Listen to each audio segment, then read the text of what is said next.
All right, welcome again to today's class. A still discussion in philosophy. So today we'll be treating schools of thought in philosophy. I believe you've gotten yourself accustomed to what philosophy is, the meaning of philosophy, the branches of philosophy, what we do in philosophy, philosophical problems, and how we address philosophical problems. So, like in every discipline, we would always have what we call schools of thought in discipline, in science, law, mathematics, economics, social sciences. We have various schools of thought. So, same way we have schools of thought in philosophy. So we'll be explaining some schools of thought in philosophy so that at least when you come across them, you'll be able to know, I think I've heard about this concept before and I think it's a school of thought in philosophy. So today we'll just be discussing few schools of thought in philosophy and we expect that you read the material to be able to get uh, knowledge of the others. So the first school of thought I will be discussing is an ethical school of thought. This is an ethical what? School of thought. I know you have gotten yourself accustomed with ethics. Ethics is one of the core branches of philosophy that deals with rightness and wrongness of an action. It deals with morality, basically, the rightness and wrongness of an action. So the first school of thought is coming under ethics, which is hedonism. Hedonism, it is a consequentialist ethical school of thought that consider the rightness or wrongness of an action based on the consequences they generate. You know, the consequentialist school of thought deals with the consequences. So for you to know if an action is right or wrong for the consequentialist theories, they ask us, let us check the consequences. Let us check the consequence that it has on maybe the individual or the society. So under the consequentialist ethical theory now is hedonism. Hedonism. And the lead proponent of hedonism is Cyrenix and Epicurus. And hedonism simply means that whatever gives you pleasure is morally right. That is to say, it affirms, hedonism affirms that whatever gives human pleasure is morally right and bad if it brings pain. So for you to know if an action is right or wrong, you look at the consequences. If it brings pain, then such action cannot be considered to be morally right. But if it brings pleasure, good things, then we can say such action. So for instance now, if stealing will bring pain to people, we can say that such action is wrong. But if that same stealing will bring pleasure to people, the hedonist will consider it to be right. Another school I'll be discussing under the same ethical principle is the egoist school of thought. The egoist school of thought are of the opinion that man pursue his self-interest while he is acting. So man is inherently self-interested when he is acting. This agonist school is further divided into two. We have moral egoism and psychological egoism. Moral egoism and psychological egoism. Moral egoism seek to pursue the interest whether or not the interest of the other are protected. They affirm that action performed in self-interest are the best. They believe that you should pursue your interest at all costs. While the psychological egoist is of the opinion that man is by nature self-centered. Man is by nature, you pursue your interest by nature, that is the way man is created. The lead proponent of this school is Thomas Hobbes. So for instance, if I want to act, if it is not in my self-interest, then I can't consider that action to be right. But if it's in my self-interest, I can consider it to be right. The opposite of egoism is altruism. It's another school of thought. Altruism, they are of the opinion that performing moral action should be in the best interest of the others. You must consider others first at all times. So if you are to perform a moral action and is not benefiting others, then such action is not right. But if it is benefiting others, then it is right. Another school of thought under the consequentialist ethics is utilitarianism. Utilitarianism affirm that we should maximize happiness for the greater number of people. It's just like democracy when we say majority carry the vote. Utilitarianism will say we should maximize happiness for the greater number of people. So for instance, when they ask that should Jesus be killed, majority of the persons present there said Jesus should be killed. So under utilitarianism school of thought, they would say the killing of Jesus is morally right because it maximized happiness for the majority of people there, even though it was a killing. So utilitarianism considers the happiness for majority. Proponents of these schools are Jeremy Bentham and John Stuart Mills. Jeremy Bentham and John Stuart Mill. We have also situation ethics by Joseph Fletcher. Situation ethics by Joseph Fletcher. It is a school of thought that we must consider the situation before we can decide if an action is right or wrong. And the situation implies that the situation before and the situation after. So what led to that person performing that situation? So if someone steals, can you just say, why will you steal? You should not steal irrespective of the condition. What if the person is hungry and at the point of death and he stole just for survival? So those are the things the situationist ethics is will consider. So those are some schools of thought under ethics now.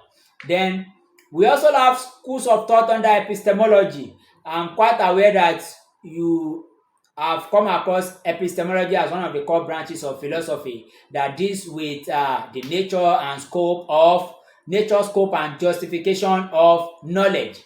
So the epistemologists are divided into two schools of thought. We have the rationalist and the empirist, basically. So rationalism is a school of thought in epistemology. It is an epistemological school of thought that opposes the supremacy of reasoning in the justification of knowledge. The rationalists are of the opinion that knowledge can only come through reasoning. They oppose the supremacy of reasoning. Scholars under this school of thought are Plato,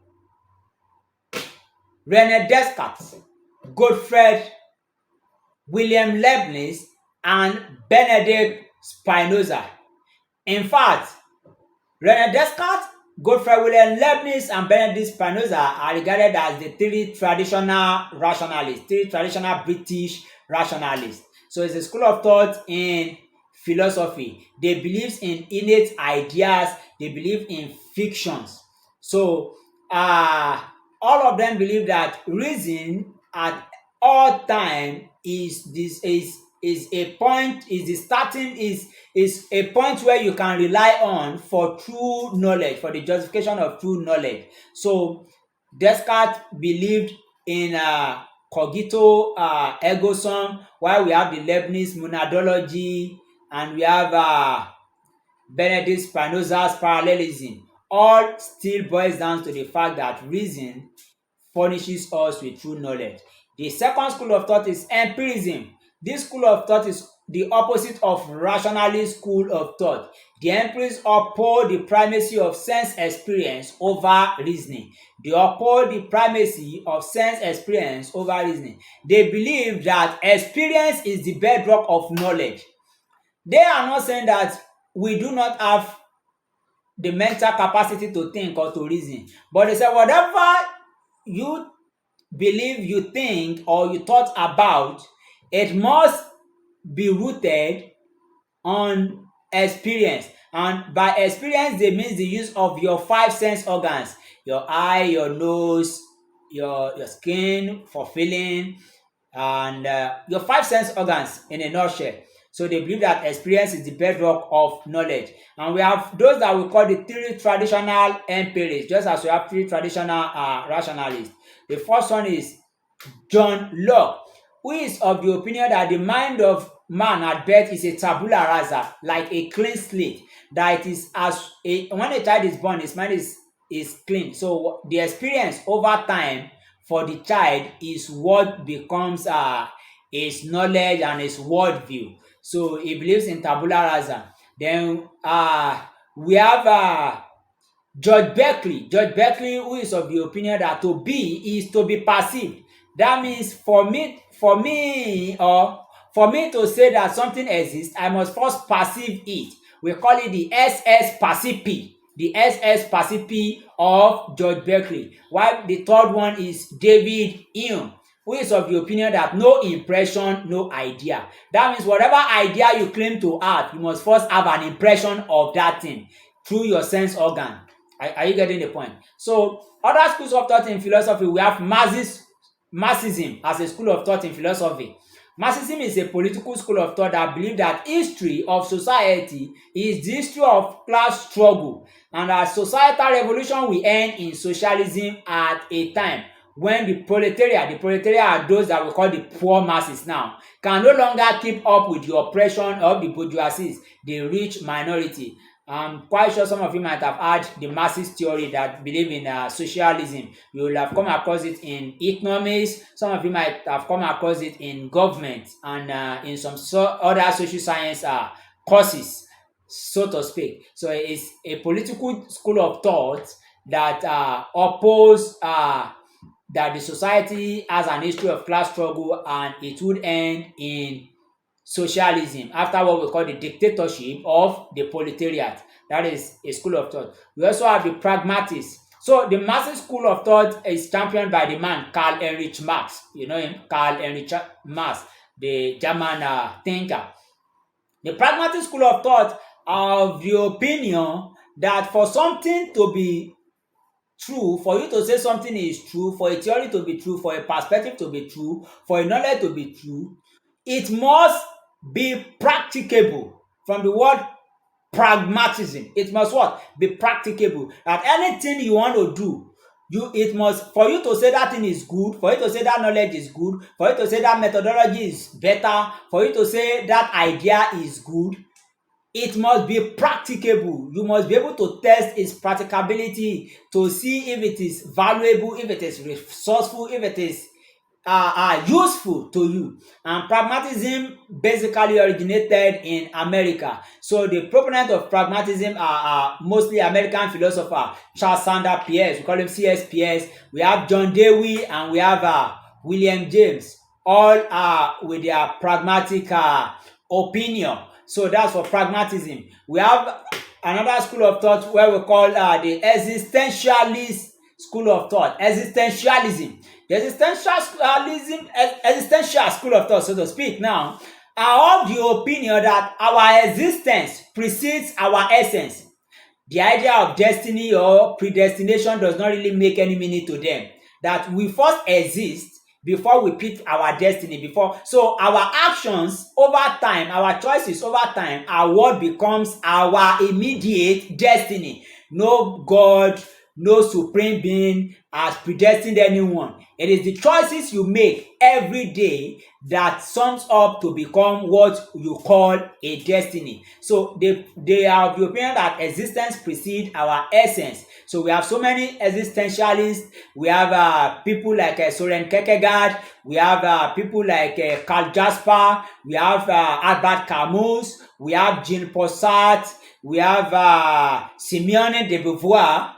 So we have so many existentialist school of thought who believe in that.